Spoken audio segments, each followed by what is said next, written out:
Hello and welcome back to another episode of the Classic Chloe Show. I'm your host, Chloe Castillo, and I have another fantastic guest joining us today. My friend Kelly Walker is a freedom fighter, father, author of Freedom Talk magazine, and the host of his own independent media platform, Freedom Talk. Kelly, welcome to the show. Chloe, it's great to see you again, my friend, and thanks for having me on your show. Of course, great to see you. Thank you for coming on. So, Kelly, you are, like I said, a freedom fighter. And I think especially that comes from you being a father and you see the need as a father to stand up for what's right for the children and what's right for how they're being raised and with what ideology and with what indoctrination going on, especially when it comes to what they're being taught in the schools. I know you, for one, stood up to a lot of this indoctrination that was happening. So, can you kind of give my audience a brief overview of I do believe the Biden administration deemed you domestic terrorist or speaking up at the school board meetings, and tell my audience a little bit about that.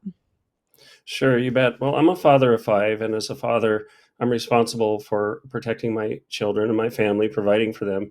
And part of that is ensuring that we have a stable nation, and part of that is our community. And I feel this commitment to protecting our community and our country as well. So we, in 2017, moved from Bend, Oregon to Tucson, Arizona.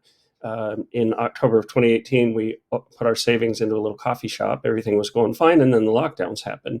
And I'm going to skip the long stories. You can watch a video on my homepage, realfreedomtalk.com, elaborating on the story. But the upshot is I was arrested on September 15th, 2020. First time I'd ever been arrested, handcuffed, and taken out of a Pima County Board of Supervisors meeting. It was a false arrest. It was dismissed, but it was simply for speaking out. You can even watch a video of that arrest. I didn't know that was going to happen. I didn't know it was going to be so public. But there's a whole story behind that. But it put me in this position of suddenly having this decision because the day after that public arrest, people were coming into our coffee shop. There were lines out the door, even coming from other states, because I was one of the first people to stand up. Certainly, people have said I was the only one for quite some time standing up in the Southern Arizona area. So I had to make this choice. Am I going to keep standing up, knowing full well that I'm going to be continued to be targeted? We had death threats on me and my family, all sorts of things. And it was really a no-brainer because, I saw these people coming in scared with needs, feeling oppressed, losing jobs. And I said, I'm going to do this. So Freedom Talk was actually born out of that. I started with a print magazine selling ads to local businesses and started out creating a podcast from the ground up. So that I was arrested again in September of 2021.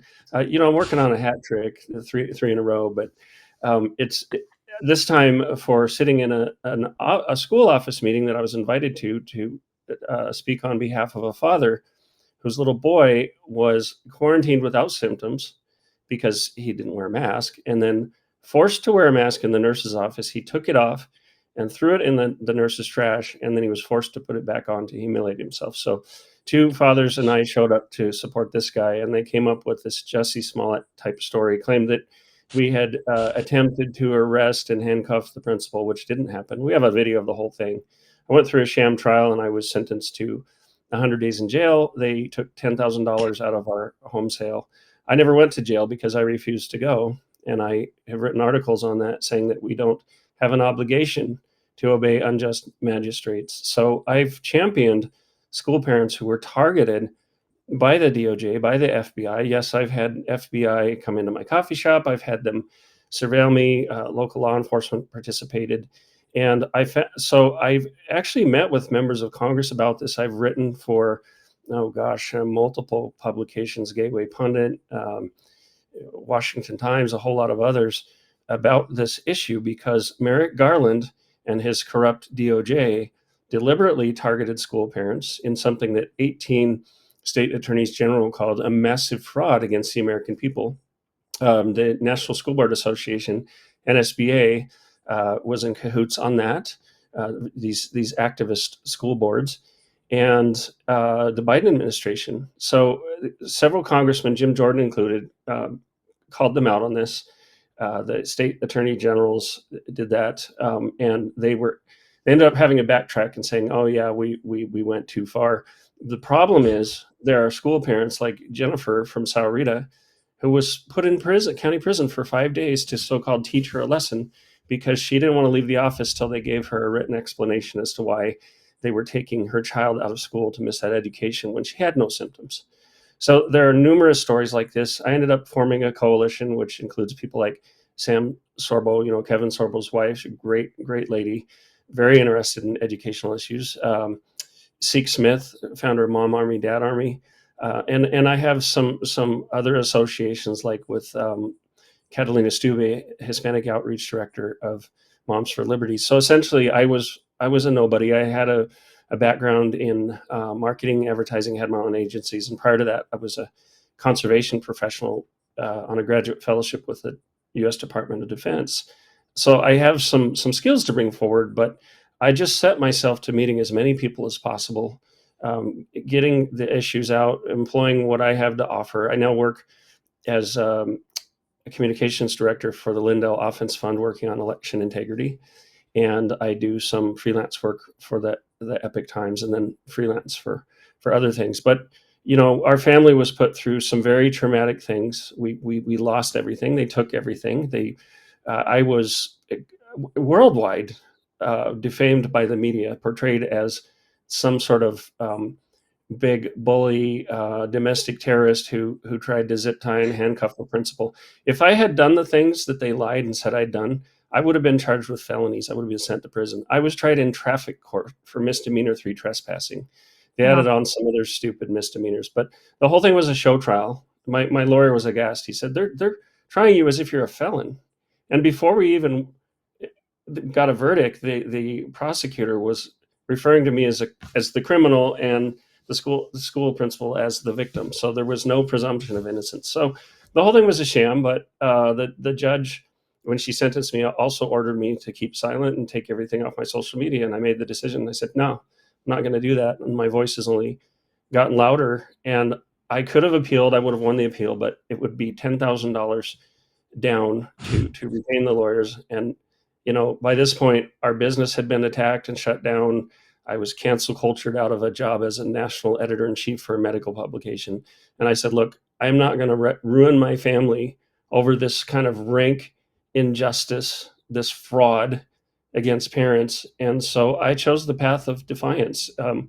Samuel Adams and John Hancock, the governor of Boston, General Gage, put out a warrant for their arrest and told them to come in. And what Samuel Adams said was, tell Governor Gage it is the opinion of Samuel Adams to no longer offend the feelings of an exasperated people. And they defied that warrant. And there are cases, and I've written about this, there are situations where you not only have the right to dissent and to defy them, you have the responsibility. Thomas Jefferson and others wrote about that. So I have gone to Washington, D.C. with this coalition. I've worked with a number of members of Congress. Of course, now that Trump's coming into office, I anticipate that going further. I have some connections to some of the cabinet members going in. It's a lonely fight. I've funded it on my own. I'm using Freedom Talk Magazine to help fund that fight, and I'm also starting to create some jobs for people through Freedom Talk Magazine. Just launching that. So that's an overview. I know we want to talk about music, so I'll shut up now and let you take the floor. No, that's a fantastic story. I think is very important people to hear. And the biggest takeaway that I have from you talking about that, beyond that you are definitely a freedom fighter and definitely someone who is not afraid to stand up for what's right, and especially when it comes to defending your family and others' families as well. And God bless you for that. The biggest takeaway that I hear from all of this is that the left's one of their biggest tactics is fear. They lay really heavy on the fear tactics. And I think that, like getting to music like you were saying, one thing about all of this is that what they went after your family was, if you don't comply with us, if you don't comply with our agendas and what we're telling you is good and healthy and correct Mhm. for your lifestyle, then we're going to come after you with the FBI. We're going to list you a domestic terrorist. We're going to ruin your life. We're going to ruin your family's lives. And they're going to do everything they can in their power. Like you said, you are an average man. I don't mean that in an insulting kind of way. I mean, you're just, like an everyday American who decided, I have to take a stand at this point. I can't just sit here and watch this kind of thing happen to Americans like myself. And so you took a stand, but you're self-funded. You're not like coming from some giant Well, fund somewhere. I mean, it's very basic. And the thing about that is they take that with Americans. The left says, "Oh, you want to go up against us and our minions?" I think not. You're going to have a yeah, hard time with that. And so, good for you for actually standing up thank for that. And I think that comes into culture a lot too. You were going to say something there? Yeah, I was going to say we had that coffee shop, and it became the de facto patriotic headquarters. So when the vaccine mandates came around, the doctors, the nurses, police, fire, they all came to us. I ended up people would come to me, even uh, police officers and their families asking for help. They all supported us, but we were up against this very corrupt left wing government that you have in Pima County. Everybody thinks Arizona's red. Pima County is it's beyond blue. It's communist. But they were treating people so poorly, school parents, children, that kids were committing suicide because of these policies. And people were coming to me telling me these stories, and I witnessed some of them. Even kids saying, "Hey, my friend jumped off the bleachers onto his head and killed himself in the very gym where the school board is meeting." And they wanted to sweep it under the rug because they were getting a lot of money from CDC for forcing masks on kids in 115-degree heat and so on. So it really was an imperative. They don't scare me. I've never been afraid or intimidated. I've been stressed. Um, and a lot of what I fought, because I'm a provider, is stress at all the hits they made on us, financially, business wise. It and I'll tell you, I have to say this, Chloe. They threw everything they can at me, everything that people fear, including me. I would never, like this creep who was stalking my family online, threatening to kill us, sued us, took us to court. He lost, but just this level of persecution. They thrive on making you afraid. You don't have to be afraid of them. I'm still standing, right? We lost our home that we had worked so hard to get into a home, and we're renting now. But you know what? We're together, and I'd do it again. Like Lieutenant Colonel Matthew Lohmeyer from the U.S. Space Force, who lost his pension and everything, was decommissioned because he blew the whistle on Marxist extremism. He's become a friend. I said, Matthew, I'm sorry you lost all that. He said, you know what? I'm not. Because if I would have kept my pension, would have kept those things, I haven't sacrificed enough for my country. So I just want to say Right. to anybody who's viewing, don't be afraid of them, particularly if you believe in God. He'll take care of you. It doesn't mean it's going to be an easy path, but it's the right one. Absolutely. So, diving into culture here a little bit with what you've been saying, I was talking about fear, and you're talking about fear and how that's one of their main tactics, and it's a tactic of the devil as well, because it's if you're afraid, in some sense, there's a distrust of God, and that's what they want. They want you to not trust God and put your trust in yourself or in man. And so it really forces you to have to trust on God, like you were just saying. You kind of Mhm. have that option, or there's no other way out. And so, I want to talk about though the cancel culture going on for these artists. You've seen that happening, and also beyond that, like with two things let's discuss here. So first of all, I want to talk about the cancel culture going on with these artists. They're conservatives, not Mhm. necessarily like the MAGA artists, which is of course terrible too. Just artists that don't want to bend to the left's ideology, though. You don't necessarily Yeah. have to be a huge Trump supporter. If you just have good values and you don't want to bend to the satanic agendas of the left, they will crush you and they'll say, you won't make it, you won't survive. And so, as a parent who I would assume doesn't want leftist agendas and ideologies being shoved down your children's throat through entertainment, what would you say? What are your thoughts on this? I mean, clearly, entertainment and music culture is having a huge effect on the youth and on really all Americans, but especially the youth. And so, Yeah. these kind of agendas that they're facing in schools, transgender ideology, LGBTQ, all that kind of stuff, the pro-abortion standpoints and the whole be afraid and mask up and just rely on the government. All that's being pushed in schools, and that's what you stood up against, specifically the masking. And Yeah. and so many other parents are being deemed domestic terrorists. Are we about to be deemed domestic terrorists for creating good music now too because it's against their Well, agenda? I mean, where are we going with this? certainly. And so, Yeah. just what are Because your thoughts on all this? I never lifted a finger against anyone. I just spoke. But your voice, and that would include singing or acting, entertainment, they consider that literal violence. And I'm 6'4", 240 pounds, very strong guy. So that works against me because it's easier to portray me as some sort of thug, which I'm not. I'm very gentle. I'm a loving parent. But music and entertainment wise, I have everything from a beautiful blonde-haired, blue-eyed little 9-year-old girl who is loves Riley Gaines, knows her and just idolizes her. I want you to meet her too, Chloe, because you'd be such a good role model for her. But all the way up to a 24-year-old oldest boy, we have three at home, two boys and a little girl. And we just had a conversation with my daughter yesterday. My wife and I did, and some of her friends listen to, certain types of music. Taylor Swift, for example. We tell our daughter we don't want you listening to her. Well, why? Well, because what she sings about is is not good. It's anti-family. It's anti-father. It's really negative and dark. And what I see, and as you know, like I wrote a story for, I quoted you and Forgiato Blow and some others. Nick Natoli and I, for a while, were doing a counterculture show on Freedom Talk to uphold uh, good, solid, moral music and entertainment. We had a number of guests on. And of course, Forgiato and Nick and others are MAGA, but there are lots of others. But they do thrive on fear. And that's where I think Nick Forgiato and Jimmy Levy, he was also quoted in the article, they did the Boycott Target song, which I think was groundbreaking because they stood up to it and said, we don't care, throw at us what you want, we're going to express our values. In fact, I'm going to do February's issue of Freedom Talk magazine is going to be on love, sex, and relationships. And we have articles from people like Eric Metaxas and many, many others, and I write a lot of it, but I want to portray the message that we're not defined by hating others for their choices. We're defined by our love for the sanctity of marriage, the sanctity of relationships as God intended them. I have some friends who are gay and they hate the whole rainbow movement. They don't like Gay Pride Week. They're not for our month. They're not for this indoctrination of children or castrating children and that kind of thing. So we have more in common than we don't.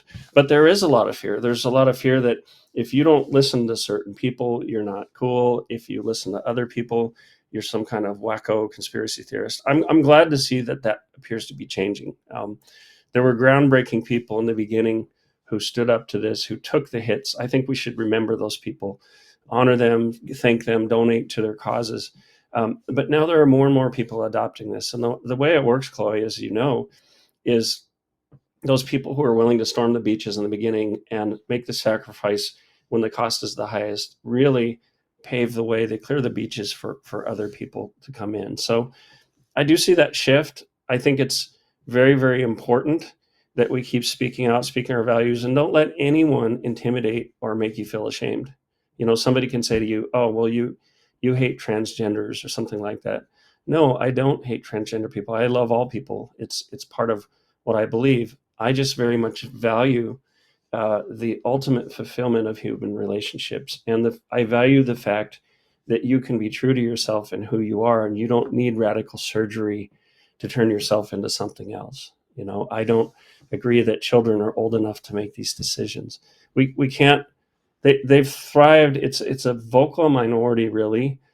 They've thrived on intimidation. But one thing we want to do, and I think you're doing that through your show, all of us who are creating content, and that goes for Freedom Talk magazine too, is there are so many people who are going along to get along, or they're afraid of standing up.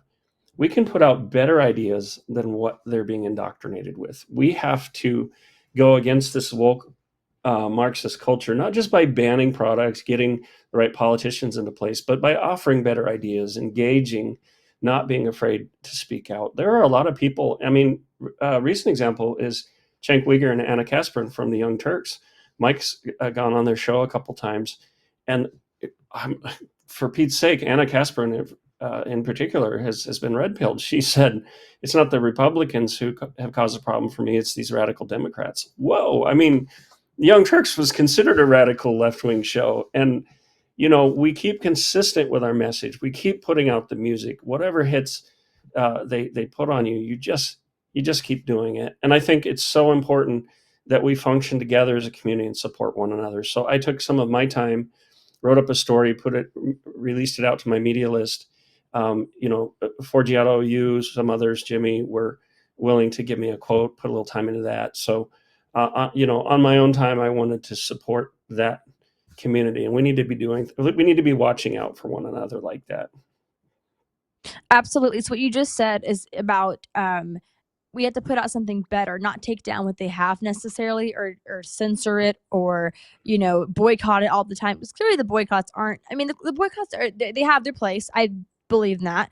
I haven't been to Target since 2016 when they first started all that BS. I was like, no, I'm out. But clearly we Yeah, can't boycott everything we consume or live amongst, because we'll be boycotting our entire lives and our entire culture. You can't really do that, but you yeah, can provide something better and fight for what's better, and and make it mainstream, make it the forefront of American culture. Like I like to talk about, I want to make good music that's just has wholesome mhm, values. It isn't radicalized by the left's agendas. Let's make that something that's in the forefront of our culture. yeah, yeah, That's not necessarily.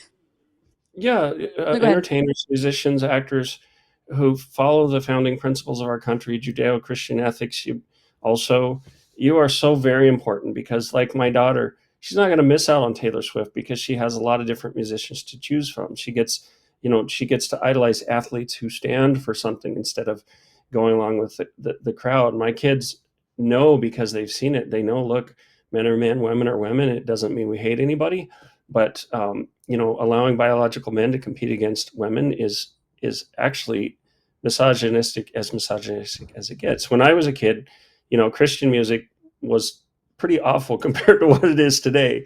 A lot of it was not something a young person would listen to, right? But there are Absolutely. so many good choices now. Like my eldest son in particular loves some of the rap, value-based Hmm. rap that's out there, patriotic rap, that kind of thing. So I just have to say, Chloe, what you're doing, what others are doing, is so incredibly crucial and vital to our community, because, like Andrew Breitbart said, politics is downstream of culture.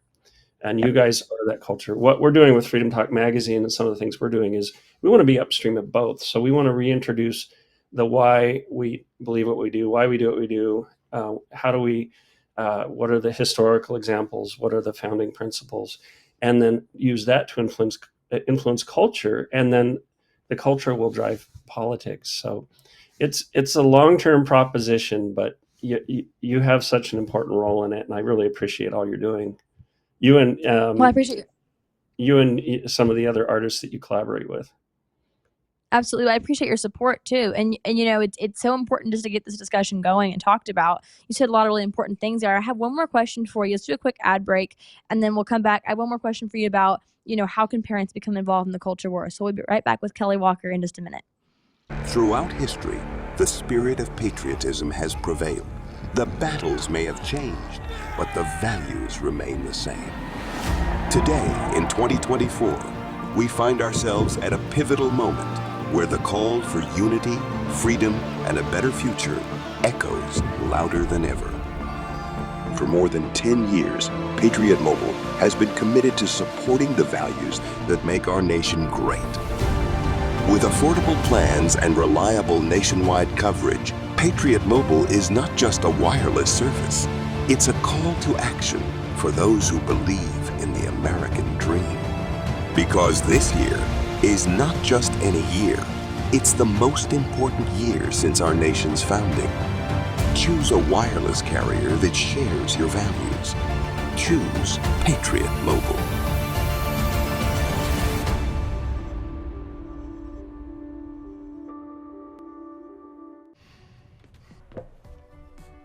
Looks like you've been sleeping well. Megan, he's back. The My Pillow guy. And you're looking good. Still feeling good. Well, just when you thought it couldn't get any better, we've got the best pillow ever, My Pillow 2.0.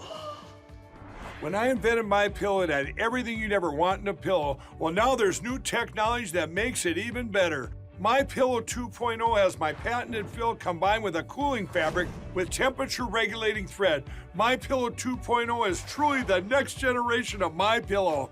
Now's the time to go to mypillow.com or call the number on your screen. Use the promo code to save 50% on your MyPillow 2.0. Not only that, for a limited time, your entire order ships absolutely free.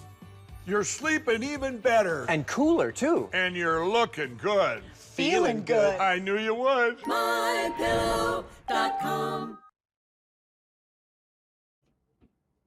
Welcome back to the show, Kelly. So we have about 2 minutes on the clock here. So a last answer here. I actually went to the orthodontist this morning for a bracket issue I was having, and I was talking to the lady who is my hygienist, and she was saying, we started talking about some of these issues with music because she was saying, "Oh, what are you doing today?" I said, "Oh, I have a show," and da da da. And she was telling me, this is really important, and she was so interested, and she was saying, my daughter, um, her friends listen to a lot of this music, and she personally likes Frank Sinatra, and she kind of leans towards other music choices beyond what's mainstream. And she said that she's overheard her daughter telling her friends, I'm not real sure about this music we're listening to here. It's kind of, the messaging's kind of bad, and what are we consuming? And she was saying, as a mother, hearing me talk about what I was doing in the show, because she was asking, she was saying, this is refreshing because I don't really hear this very much from the youth, especially when it comes to culture. And she was saying, where can I hear more of this kind of discussion? And I was saying, oh, I have a show, but beyond that, there's not a whole lot on culture. There is some, and I was directing her to some musicians and whatnot. And it made me think, though, about our show today, though, as you being a parent as well. What is the importance of parents being involved in the culture, and to support, I guess, the youth who want to speak out about this kind of stuff, and who want to actually make it a common talking point that young people like this lady's daughter can actually relate to and hear beyond just them thinking it in their own heads? Oh, it's crucially important. And one thing I have to say, if at all possible, unless you happen to live in one of those areas where the public schools are still traditional, they do the Pledge of Allegiance and such, do what you can to get your kids out of the public schools. There are a lot of homeschooling resources. You might think you can't do it.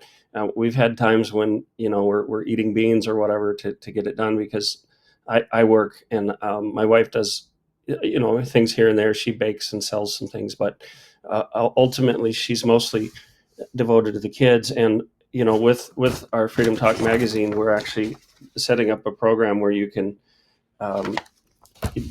establish a print version of this in your community. And I think it's something that's going to help out a lot of parents who want to homeschool. Catalina Stube, who I mentioned earlier from Moms for Liberty, has written a couple articles already. And so I'm pretty excited about that. We can't, as if you're a Christian, we're not called to just completely separate ourselves from the world, but we're to be lights. And if your kids are intimidated at school, they're shouted down. My oldest kids went through public school, and the left leaning students, they had the courage to stand up to them. But we can be lights by the way that we live, and by showing other kids something different that's ultimately going to be attractive for them.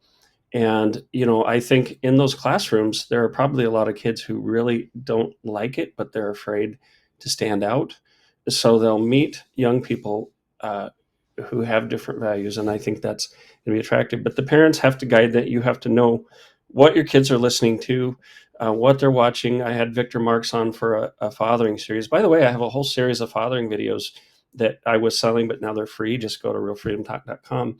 But Victor Marks emphasized the importance of monitoring what your kids are watching, what they're listening to.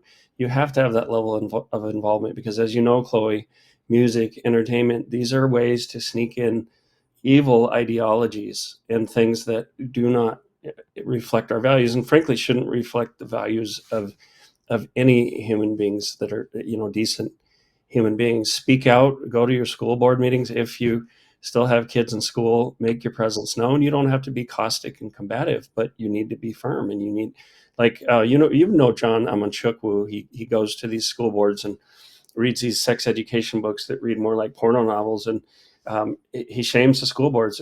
Pretty recently, he was arrested and handcuffed. So I texted him and said, "John, welcome to the Handcuff Club." And we've had a running joke about that. And say, you're a new time. Once you catch up with me. But John is great, because and the school districts, they don't want fathers. We have a lot of mama bears, and nothing but kudos to mama bears and respect. But fathers get involved, like.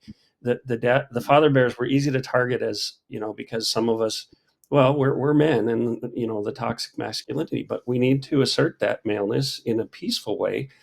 But parents and children need to see that real masculine men are not toxic. They're a tonic that the world needs right now. We're a cure, and that's why they've attacked fathers. They've attacked men. So fathers, get involved with other people. Like yesterday, I talked to a friend of yours who's a single mom, a widow, and we're going to do everything we can to help her. We took care of a little boy while his mother served some time in prison for walking around the Capitol on January 6th.